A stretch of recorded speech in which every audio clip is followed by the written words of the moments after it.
अर्जुन सहित प्रद्युम्न की काल एवं पुत्र चंड पर विजय।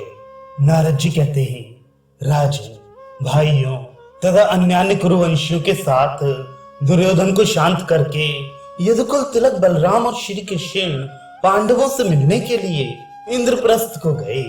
तब अजात शत्रु राजा युधिष्ठिर अपने भाइयों तथा स्वजनों के साथ श्री कृष्ण की अगवानी के लिए इंद्रप्रस्थ से बाहर आए। उनके साथ इंद्रप्रस्थ के अन्य निवासी भी शंख ध्वनि, दुंदुभी नाद, वेद मंत्रों का घोष तथा वेणुवादन पूर्वक पुष्प वर्षा करते हुए आए। बलराम और श्री कृष्ण को राजा युधिष्ठिर ने दोनों भुजाओं से खींचकर हृदय से लगा लिया और परमानंद का अनुभव किया। वे योगी की भांति आनंद में डूब गए। प्रद्युम्न आदि श्री कृष्ण कुमारों ने भी श्री युधिष्ठिर को प्रणाम किया। युधिष्ठिर ने उन सबको दोनों हाथों से पकड़कर आशीर्वाद दिया। श्री हरि ने स्वयं अर्जुन और भीमसेन को हृदय से लगाकर उनका कुशल समाचार पूछा तथा नकुल और सहदेव ने उनके चरणों में वंदना की। श्री कृष्ण और बलराम साक्षात परिपूर्णतम श्री हरि हैं, असंख्य ब्रह्मांडों के पालक हैं।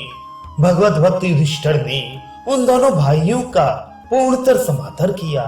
उन्होंने यदुकुल के मुख्य वीर प्रद्युम्न आदि को सैनिकों सहित दिग्विजय के लिए विधि पूर्वक भेजा और सारी पृथ्वी को जीतने के लिए आज्ञा दी। फिर वे दोनों भक्तवत्सल सर्वेश्वर बंधु भाइयों सहित धर्मराज युधिष्ठिर से मिलकर द्वारका को चले गए। राजन, गौर और श्यामवर्ण वाले दोनों भाई बलराम और श्री कृष्ण सबके मन को हर लेने वाले हैं। नरेश्वर, इस प्रकार मैंने तुमसे श्री कृष्ण का चरित्र कहा। यह मनुष्यों को चारों पदार्थ देने वाला है। अब तुम और क्या सुनना चाहते हो? बहुलाश ने पूछा। मुनि, बलराम सहित पुरुषोत्तम श्री कृष्ण जब कुश स्थली को चले गए तब साक्षात भगवान प्रद्युम्न हरि ने क्या किया? उनका अद्भुत चरित्र श्रवण करने योग्य तथा मनोहर है। जो जीवन मुक्त ज्ञानी भक्त हैं उनके लिए भी भगवत चरित्र सदा श्रवणीय है। फिर जिज्ञासु भक्तों के लिए तो कहना ही क्या है। भगवान का चरित्र अर्थार्थी भक्तों को सदा अर्थ देने वाला और आर्त भक्तों की पीड़ा को शांत करने वाला है। इतना ही नहीं, स्थावर आदि 4 प्रकार के जो जीव समुदाय हैं उन सबके पापों का वह नाश करने वाला है। दिग्विजय के इच्छुक श्री हरि कुमार प्रद्युम्न किस प्रकार संपूर्ण दिशाओं पर विजय प्राप्त करके पुनः सेना सहित द्वारका में लौटे, ये सारा वृतांत आप मुझे ठीक ठीक बतलाइए। देव ऋषि, आप ब्रह्मा जी के पुत्र और साक्षात सर्वदर्शी भगवान हैं। भगवान श्री कृष्ण के मन हैं, अतः पहले श्री हरि के मन स्वरूप आपको मेरा प्रणाम है। नारद जी ने कहा, राजन, तुमने बहुत अच्छी बात पूछी। तुम भगवत प्रभाव के ज्ञाता होने के कारण धन्य हो। इस भूतल पर श्री कृष्ण चरित्र को सुनने के पात्र सुयोग्य अधिकारी तुम ही हो। नरेश्वर, श्री कृष्ण के चले जाने पर अजात शत्रु राजा युधिष्ठिर ने शत्रुओं से प्रद्युम्न की रक्षा करने के लिए स्नेहवश उनके साथ शीघ्र ही अपने भाई अर्जुन को भी जाने की आज्ञा दी थी, क्योंकि उनके मन में बाहरी शत्रुओं से प्रद्युम्न आदि पर भय आने की आशंका हो गई थी। मिथिलेश्वर, तदनंतर अर्जुन के साथ यदुश्रेष्ठ प्रद्युम्न विशाल सेना को अपने साथ लिए तत्काल त्रिगर्त जनपद में जा पहुंचे। त्रिगर्त के राजा धनुर्धर सुशर्मा ने शंकित होकर महामना प्रद्युम्न को भेंट दी। फिर मत्स्य देश के राजा विराट से पूजित होकर यादवेश्वर प्रद्युम्न ने सरस्वती नदी में स्नान करके कुरुक्षेत्र तीर्थ का दर्शन किया। फिर प्रथुदक, बिंदु सरोवर, तीर्थकूप और सुदर्शन आदि तीर्थों में होते हुए सरस्वती में स्नान करके वहां अनेक प्रकार के दान दे वे आगे बढ़ गए। कौशाम्बी नगरी में पहुंचने पर सारस्वत प्रदेश के राजा कुशाम्ब ने प्रद्युम्न को भेंट नहीं दी, क्योंकि वे दुर्योधन के वशीभूत होने के कारण उसी के पिछलग्गू थे। तब प्रद्युम्न की आज्ञा पाकर चारुदेषण, सुदेषण, पराक्रमी चारुदेह, सुचारु, चारुगुप्त, भद्रचारु, चारु चंद्र, विचारु और 10 में चारु, इन 10 रुक्मणी पुत्रों ने सिंधी घोड़ों पर सवार हो सबके देखते देखते कौशाम्बी नगरी को चारों ओर से घेर लिया। उनके बाणों से राजधानी के महलों के शिखर, ध्वज, कलश और तोलिका आदि चूर चूर होकर उसी प्रकार गिरने लगे जैसे वानरों के प्रहार से लंका की अट्टालिकाएं टूट टूट कर गिरने लगी थी। रुक्मणी कुमारों ने जब इस प्रकार बाणों द्वारा अंधकार फैला दिया, तब राजा कुशाम्ब हाथ में बहुत सी भीड़ सामग्री लिए नगर से बाहर निकले। उन्होंने हाथ जोड़कर शंबरारी को नमस्कार किया और बहुत सी भीड़ सामग्री देकर भयार्त एवं भय विवल राजा ने नगरी की रक्षा की।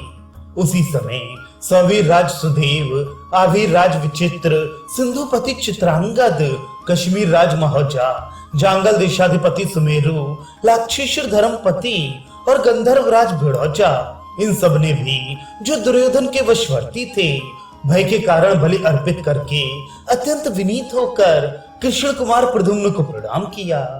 तदनंतर अपनी सेना से घिरे हुए महाबाहु प्रद्युम्न उद्भट वीर कल्की के समान अर्बुद और मिलेच्छ देशों पर विजय पाने के लिए प्रस्तुत हुए। काल यवन का महाबली पुत्र यवनेन्द्र चंड प्रद्युम्न का आगमन सुनकर अत्यंत क्रोध से भर गया।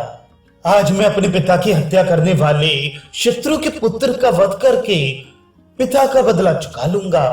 मन ही मन ऐसा विचार करके 10 करोड़ मिलेच्छों की सेना लिए मद की धारा बहाने और गरजने वाले ऊंचे गजराज पर आरूढ़ हो आंखें लाल करके वह महात्मा प्रद्युम्न के सामने निकला।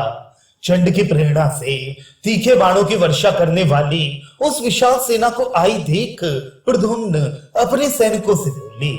प्रद्युम्न ने कहा, जो शत्रु सेना का संहार करके शिरस्त्राण सहित चंड का मस्तक काट कर यहाँ ला देगा, उस वीर को मैं अपनी सेना का सेनापति बनाऊंगा।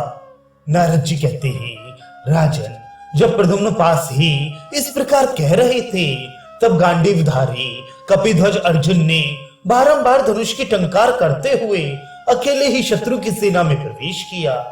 रण दुर्मद गांडीवधारी ने गांडीव धनुष से छूटे हुए विष्कों द्वारा सामने खड़े हुए वीरों, रथों, हाथियों और घोड़ों के 2-2 टुकड़े कर डाले।